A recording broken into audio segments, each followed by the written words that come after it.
Hi, you're listening to another episode of What is Your Favorite Thing About Basketball, the mini podcast series that I, Samson Folk, am doing to talk to people about why they love the game. Today, you're going to be listening to Alex Wong, who is currently a producer and co host on The Raptors Show with William Liu and the author of Cover Story, which is a fantastic book. Basically, it is the NBA and modern basketball as told through its most iconic magazine covers. It's also the book that when I was reading it, I found out that Ice-T has a speed metal band. And so, just for a little bit of the intro, you'll be hearing Body Count do a cover of Raining in Blood. So I hope you enjoy it. It won't be too loud, so no worries. But I sincerely hope you enjoy the podcast. I had an absolute blast talking to Alex. What is your favorite thing about basketball? For me, it's about finding the absolute most unique angle to cover the sport. So whether I'm working on a feature, finding a topic to write a book, or even say producing a Raptor show, the focus is always still the same in terms of what is the most unique way to present content to the audience, to the readers, and to the listeners. Because for me, I think there's a responsibility with the access that we get as media members, and also a greater responsibility to provide the audience with content that they can be excited about. One of the things that when I first started in this industry that I struggled with, and I think a lot of people might have struggled with, is finding your own voice, finding a way to tell stories that feel personal, not just to the audience, but to yourself. And very early on, I tried to emulate a lot of the great writers out there. Now, that's not to detract from saying that you shouldn't have writers that you look up to, that you admire, that you study, that maybe you take some cues and notes from. But it did take me a few years to realize that, hey, writing about X's and O's and analyzing basketball games, that is all and great. And I think there is a huge need for that. But that just wasn't something that particularly interested me. And so it took me into a different kind of environment when I really realized that I wanted to imprint my own perspective and my own voice on things. So if I were to sum it up, I would say the thing I love about basketball is really everything that doesn't have anything to do with the actual basketball being played on the court. hmm You mentioned, in the acknowledgments of your book that Francine Klein, your eighth grade homeroom teacher, helped put you on this path, even if it took a little while to develop. And so I'm curious, what do you think made it so that you did pursue all these, I don't know, peripheral stories about basketball? It's interesting when I think about it now. I probably didn't have this perspective when I was growing up. Having immigrated from Hong Kong to Canada with my family at a very young age when I was 6, there was always this outsider perspective that I think I had. I never felt like that coming to Toronto and living here, even though I made friends and, this became my home. I always looked at everything from an outsider's perspective. And I think in that way, ever since I was young growing up, and even until now that I'm covering basketball, I've always approached things from that perspective in terms of not thinking about what everybody else is thinking about or how everybody else is talking about things, but how do I look at things? What is a different lens that I can look at when it comes to covering basketball? And you mentioned my English teacher, Ms. Klein. I had a chance to reconnect with her a few years ago, and it was great for me to just sit down and really tell her that how much impact she had on me. And then, it's been so long, I can't even describe the specifics on the ways that she did influence me. But what I particularly remember is, she did sit me down and, she would always push me in class to, think more critically and think more creatively. And it's those small things. And sometimes it's getting a small push from someone like that that I think can make a huge difference. It's interesting when I started doing this podcast, I kind of treated the basketball like secondary to the writers, and since I've changed, although this little podcast series I'm doing is a return to that, but I changed that because people were obviously more interested in basketball than what the writers were doing to get to the stories and all that kind of stuff. But your work for such a long time was, I thought, the most unique aspect of that, in that you were paying attention to all the people around basketball, security guards, fans, all these types of things. And I'm curious, what made you gravitate towards telling their stories and also being able to do it in such an intriguing and compelling way.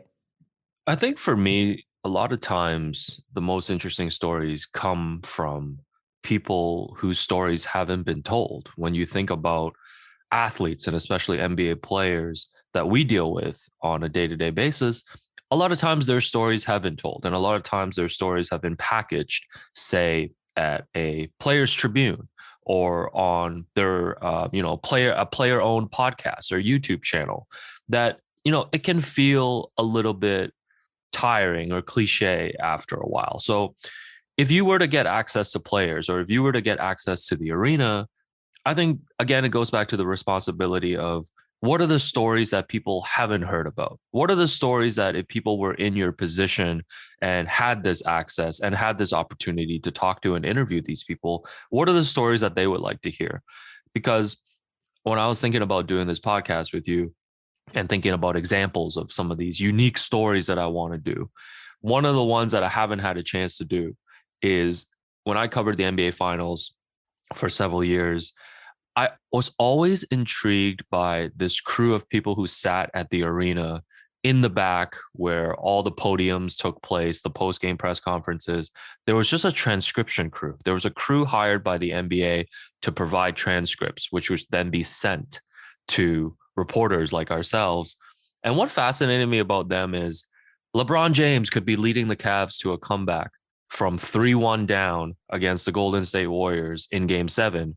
And these people would be in the bowels of the stadium, not witnessing NBA history, but just sitting there doing transcriptions and waiting for things to be transcribed. And I wanted to sit with them for a game and just tell the story of watching an NBA finals game through the lens of the transcription crew.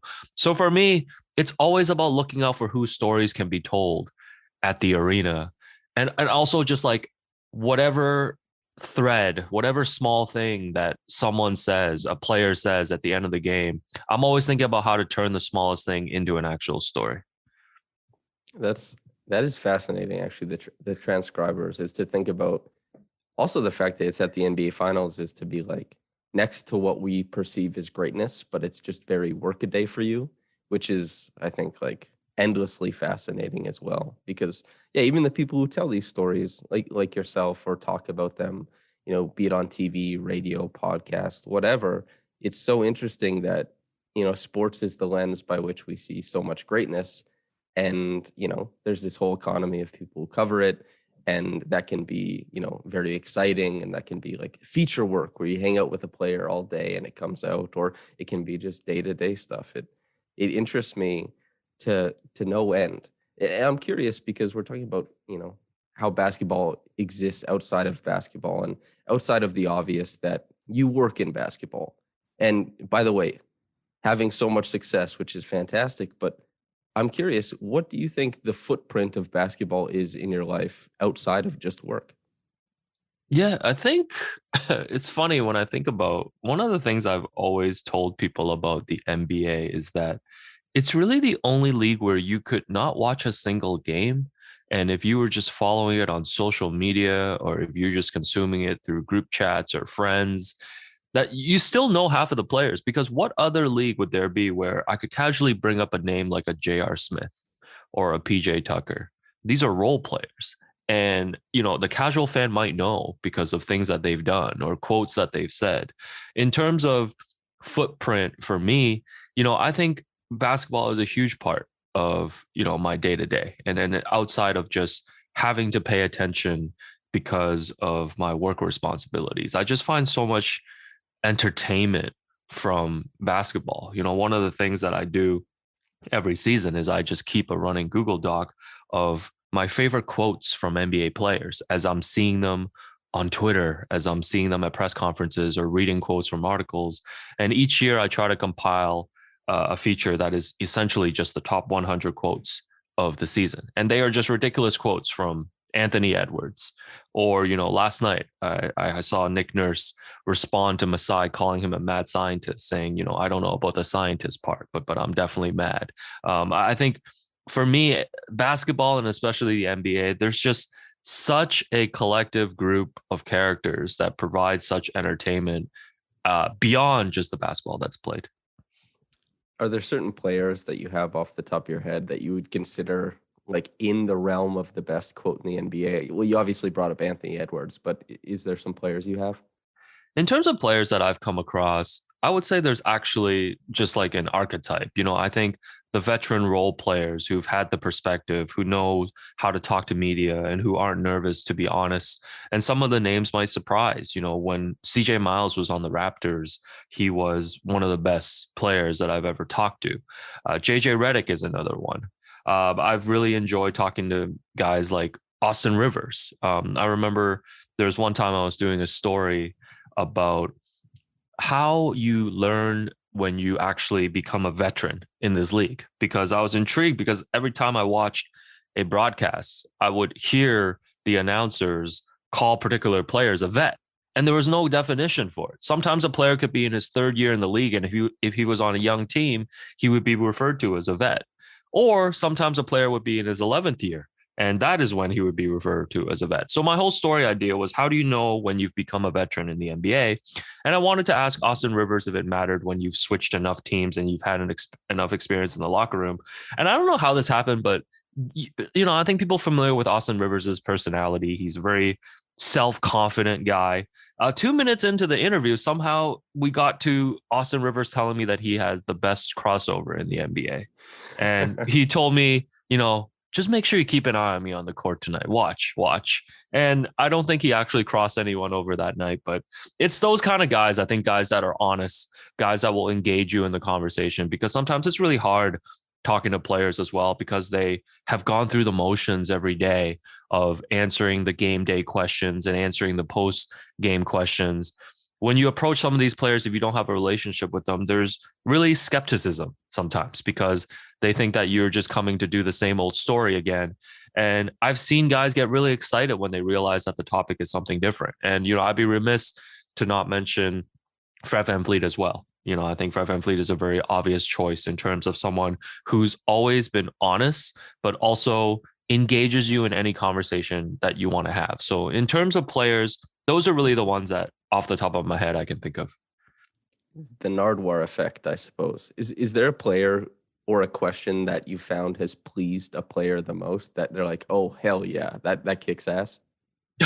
So I think when I worked on a story in 2016 for GQ, when the Cleveland Cavaliers were playing the Raptors in the Eastern Conference Finals, what I had noticed was in the second round, Kevin Love had said after they swept the Atlanta Hawks in a post-game presser that he was excited to go home because it was Sunday and he actually got a chance to watch Game of Thrones live. Now, this was at the height of just Game of Thrones mania. And just from that one line, I decided to do a story about how players in the Cavaliers locker room were dealing with Game of Thrones spoilers and how they were watching the show and their favorite characters during the playoffs. So I spent a majority of that conference finals talking to guys like Kevin Love, Iman Shumpert, Channing Frye, and several others as well, about their favorite Game of Thrones theories, about dealing with spoilers, about what it's like in general when your life has to come to a stop because you're an NBA player and you're competing for a championship in the playoffs. So in talking to those guys about it, they were always so excited to have those conversations. And sometimes I find it as a surprise, because I think when you think about the playoffs, it's all about players shutting down their social media, not talking to friends or family, just completely locked in 24/7 basketball. But that's not true. These guys could be under the pressure of trying to win a championship, and they still want to just go home on Sunday and watch Game of Thrones without catching spoilers. So at the end of the day, it's about, for me, finding those subjects, finding those topics, finding those ideas, finding those conversations. But then hopefully for people reading the stories, they can come away realizing that, hey, a lot of these athletes are just regular people too, just with a lot of money, a lot more money than us, and a lot different lifestyle. That brings up, and this was mostly locker room conversations, I take it? Yeah, this was just coming up to the guys that shoot around, coming up to them after the game. I remember another great story, just because the Cavaliers were just around a lot during those years. I remember doing a story on them about all of the handshakes that they did, because I think many people remember when LeBron was there, he had a special set of handshakes with every single player. So I went around talking to players about that. And this was right before Isaiah Thomas and Jay Crowder were traded from the team that season. And I remember when I approached Isaiah Thomas at a morning shoot around to talk about his handshake with LeBron, I could get the sense that the two weren't really that close because Isaiah didn't really want to give me an answer about it. He was like, it's just a handshake, man. Meanwhile, Iman Shumpert went into this like 10-minute rant to me about just the meaning of handshakes growing up, and what it meant to have those bonds with just friends in high school and even in college. And I remember one of my favorite things about that is I had talked to everybody, and obviously it was impossible to request for a one-on-one with LeBron. So my thought was to ask LeBron a question in the post-game scrum when the Cavaliers came to Toronto that season. And that happened to be the game when the Cavaliers lost by like 40 points. So it just was not the right spot to ask LeBron after that game, hey, what do you think about all the handshakes that you do? So unfortunately, never did get a chance to speak to him about that. But I don't remember your question now, but that was another story that I thought I would tell. Well, I was interested to know if these were mostly locker room conversations, because that is something that currently isn't happening, and you wonder what I don't know, the landscape of interviewing guys, or whether it's WNBA players or men BA players, what access looks like post pandemic, and what some of the stories that you told that you were creative enough to think about. Could you passively get the access being a reporter now or into the future as you did in the past? I'm curious what you think of that. Yeah, I've thought a lot about that actually. I'm not sure, even as we're moving back towards more normal times. I think other teams in the US have started to make players available like they used to at shoot around or post game. Here in Toronto, there's been no locker room access to players since they've returned to Toronto. And it is a huge detriment because I think a lot of these ideas that I like to do comes from trial and error as well. What I usually like to do, back before I started producing the Raptor show, and that became a huge part of my workflow. When I used to write more, is have 4 or 5 ideas going at the same time. And you would just go into the locker room and talk to guys about different topics and try to see if there was an interesting thread that you could pull from, or if there was actually something there, because there's a lot of ideas that you think of that you might think is brilliant when you're lying in bed at 3 a.m. and writing it into your notes app, and then you get to the arena and you talk to a couple players and you realize, oh, you thought that was a great idea, but that really isn't. So yeah, I do wish we could go back to those times. And if anything, I think my brain has just stopped coming up with a lot of these unique ideas the last couple of years. And I think partly one of it is because recognizing that a lot of the features that I like to do, there just isn't that access right now. But also because, my roles have changed a bit in my career in terms of, producing the radio show and working on books and things of that nature. But there is one big idea I like to do when the access is there again, and then nobody's allowed to steal it because we have this on record, is that I've been fascinated about NBA players taking ownership of certain emojis. So here in Toronto, people will recognize Gary Trent with the ninja emoji, Fred with the dice emoji, Pascal with the spicy pepper emoji. And I think around the league, when you look at it, certain players just make a certain emoji their own. And I want to talk to them about that in terms of taking ownership. How do they feel if other players use it? Is what is the usage of it in group chats, with friends, families, and teammates? And what does it mean to take ownership of a particular emoji? So it's those type of things that I still think about once in a while, and I still write down the ideas. And hopefully when the time is right, those are the stories that I love to do again. That's a fantastic idea. I can't believe you put that out there for free. But I suppose if anybody steals that, you'll be able to write it better. The the last thing I wanted to talk about was really not me talking, but you're part of like a novel basketball experience as far as the show that you and Will Lou put on, and I just if there's anybody who listens to this podcast who doesn't watch your show or listen to it because it's so widely available, I'd, if there's a pitch you'd like to make or something, or the space it holds, the time is now, Alex.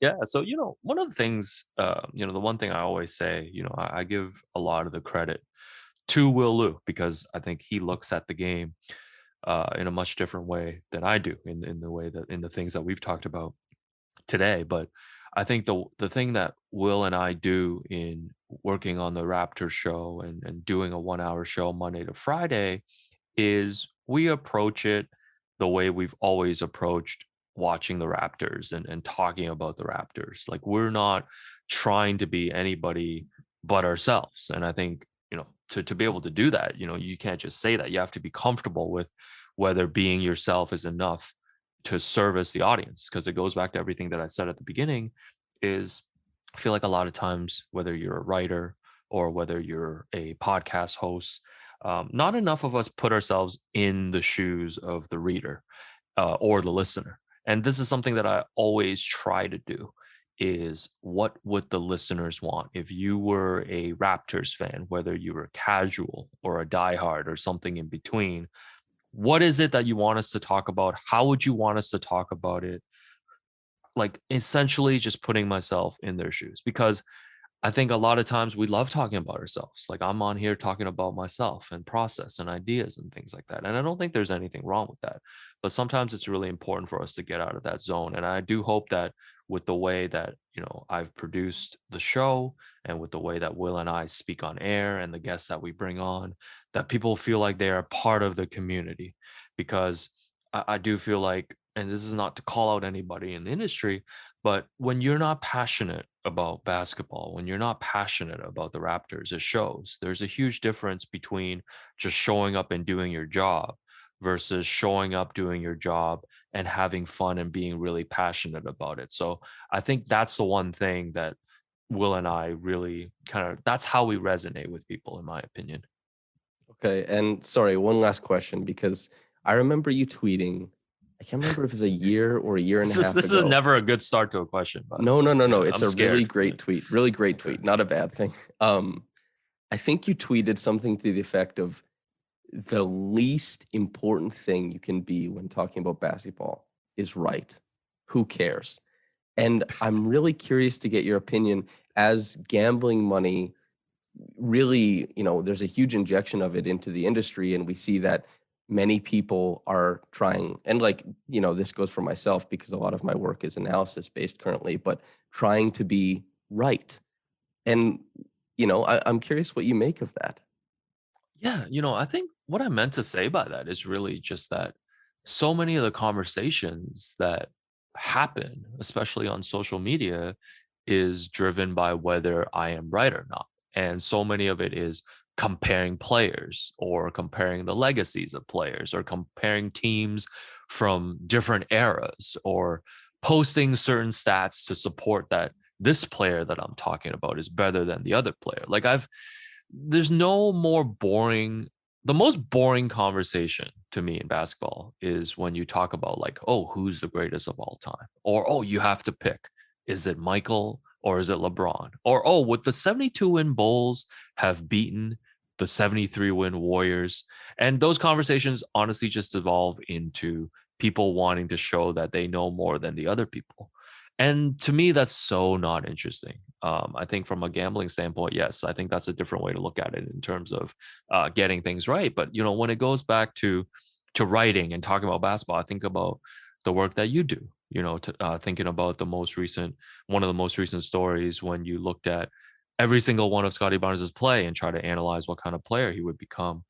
That's not about being right. That's about a genuine passion about the game and a genuine passion to look at how a rookie player is doing through a particular lens. That's the stuff that interests me because it's a writer's curiosity coming out on paper versus a writer just wanting you to know that he's right and the other person is not and he's smarter than you. So for me it's just never about being smart. And if you are smart, if you think critically, if you think creatively about the game, that is going to come through. You don't need to show that or prove that to people all the time in arguments.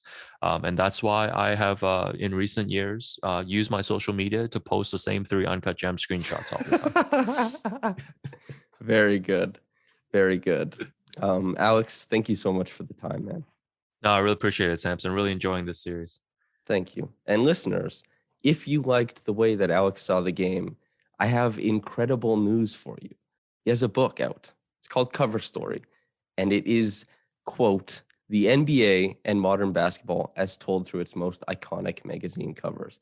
We spent this whole podcast talking about the peripheral conversations, the peripheral stories that can be told, and how unbelievably interesting they are. And Cover Story is filled with so many wonderful nuggets about the NBA, its impact on culture, and just the game itself, and how hard they had to fight to make it relevant to people. And then you see, how big it is today, and it's a kind of a massive point, a turning point in basketball coverage, and he covered it wonderfully. So Alex, thank you so much for coming on. Listener, I hope you enjoyed it immensely. Thanks for tuning in. But whether you got into it in the morning or at night, have a blessed day, and goodbye.